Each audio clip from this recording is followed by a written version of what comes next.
大家好，我是装修党大崔。今天呢，跟大家聊一聊这个中央空调啊。中央空调，如果说您已经考虑这个安装中央空调的话，您需要从几个方面去考虑。第一呢，从费用上啊，它要比我们普通的空调要贵一些啊。无论从这个购买时候的费用，还有我们这个电费啊，电费呢，当然说看你怎么对比啊。就是说，如果说你这个全屋一直开着。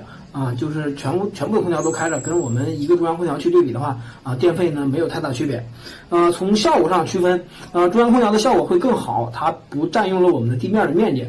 因为现在房子呢也比较贵，这个地面的面积1平米也上万块钱呢，对不对？这一点您要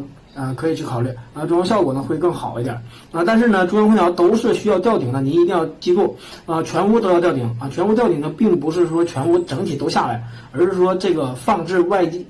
这个内机的地方，或者说有管线的地方一定要吊顶基本上下来的高度大概在这个30公分左右这个高度第三点说一下这个维修就是说中央空调它的维修比我们普通空调呢要贵很多就是说，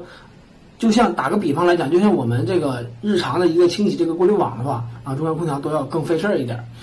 这位是庞泽川老师，庞老师是位职业预测师和风水师。如果您对自己的事业、感情、前途有什么疑惑，欢迎关注庞老师公众号 WNM6768。庞老师会1对1语音为您答疑解惑。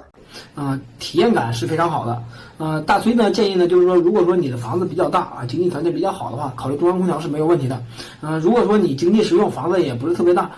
考虑这个挂式机这是最性价比高的。好了，今天呢就说这么多，关于装修大崔每天更新，谢谢大家收看。